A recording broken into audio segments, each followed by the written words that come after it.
Central committee, আমি আর কি তাবলিগ জামাতের সেন্ট্রাল কমিটি বলতে সেভাবে বলছি না, আমি বোঝার স্বার্থে বলছি, শুরা কমিটি, সেই শুরা কমিটির প্রধান হচ্ছে মাওলানা সাদ। অর্থাৎ সোজা কথায় সারা পৃথিবীর তাবলিগ জামাতের আমির হচ্ছেন মাওলানা সাদ। দ্বিতীয় নম্বর কথা হচ্ছে তাবলিগ জামাতের যিনি প্রতিষ্ঠাতা, এই তাবলিগ জামাতের প্রতিষ্ঠাতার নাম হচ্ছে মাওলানা ইলিয়াস। মাওলানা ইলিয়াসের নাতি হচ্ছেন মাওলানা সাদ। অর্থাৎ তিনি একাধারে মাওলানা ইলিয়াসের নাতি এবং তিনি তাবলিগ জামাতের বিশ্ব আমির, মানে সারা পৃথিবীর তাবলিগ জামাতের আমির। এখন এই সাদের বিরুদ্ধে, মানে ধরেন যে বিষয়টা হচ্ছে যে বিষয়টা এরকম যে খালেদা জিয়ার বিরুদ্ধে বিদ্রোহ করেছে বিএনপির কথার কথা জয়নাল আবেদিন ফারুক, অথবা অথবা দুদু একজন আছে না, কি দুদু যেন, অথবা ধরেন যে হাসিনার বিরুদ্ধে বিদ্রোহ করলো আওয়ামী লীগের ধরেন যে বদরুদ্দিন আহমদ কামরান।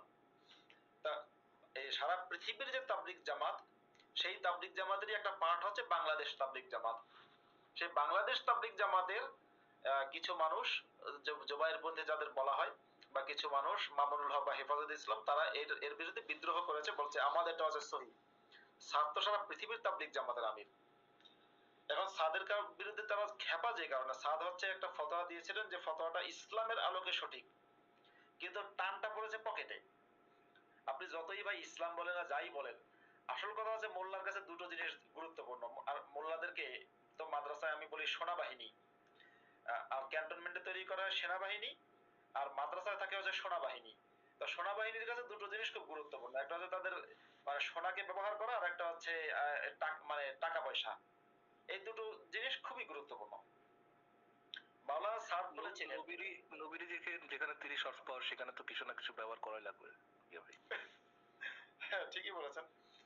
মাওলানা সাদ বলেছেন যে ইসলাম প্রচার করে, মসজিদে ইমামতি করে কিংবা মাদ্রাসায় শিক্ষকতা করে কিংবা ওয়াজ মাহফিল করে টাকা নেওয়া জায়েজ নেই। যারা ইমামতি করে টাকা নেয় তাদের এটা হচ্ছে মাওলানা সাদের ভাষ্য মতে বেশ্যার যে ইনকাম, আমি বেশ্যা বলি না কখনো, কিন্তু ওনার ভাষ্য মতে বেশ্যার যে ইনকাম তার চেয়েও খারাপ এটা।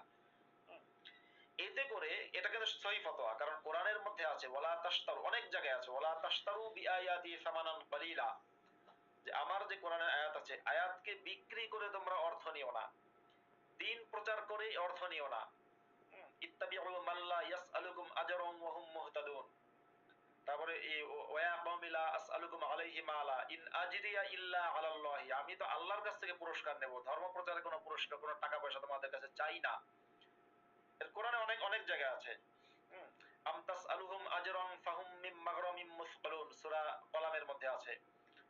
আল্লাহ মুহাম্মদকে বলছেন, মুহাম্মদ তুমি কি তাদের কাছে টাকা পয়সা চাচ্ছ যে তারা তোমার এইজন্য তোমার দাওয়াতে সাড়া দিচ্ছে না? তো এই দিন প্রচার করে বা ইমামতি করে মাদ্রাসায় পড়িয়ে ওয়াজ মাহফিল করে মিলাদ খতম দিয়ে টাকা নেওয়া জায়েজ নেই, এই কথাটা মাওলানা সাহেব বলেছিলেন। দোয়া করে টাকা নেওয়া জায়েজ নেই, এটা বলেছিলেন। এখন এটা সহি ফতোয়া, কিন্তু হুজুররা খেপেছে কেন? ভাই সহি কথাও আপনি হুজুরদের মানে সঠিক ইসলামের কথা বললেও হুজুরদের কাছে মার খাবেন যদি সেটা পকেটে টান হয়। সবার আগে ভাই পেট এবং চয়কারের চেয়ে টক, এটা সবার আগে, মানে হুজুরদের কাছে সবার আগে পেট এবং চয়কারের চেয়ে এবং টক, বুঝে নেন। মাসুদ ভাই, আমাদের দর্শকরাও মানে মানে অনেকগুলো প্রশ্ন করছিলেন, এই প্রশ্নগুলো অনেকটা ফারাজ ভাইয়ের মতোই, যে আমেরিকা বাদ গেছে সাতপন্থী তার ব্যাপারে বলে, রাশিয়া বাদ গেছে, এই বাদগুলো গেল কেন? আমাদের এখানে দুরন্ত প্রকাশ মন্ডল দা উনিও প্রকাশ করছেন আমেরিকাটা বলতে পারবো, কেননা আমেরিকাটার সাথে এখন ইউনূস সাহেব জড়িত, চাচা মনে কষ্ট করতে পারে, ওইটা নাম নেওয়া যাবে না। চিন্তা করেন একজন একজন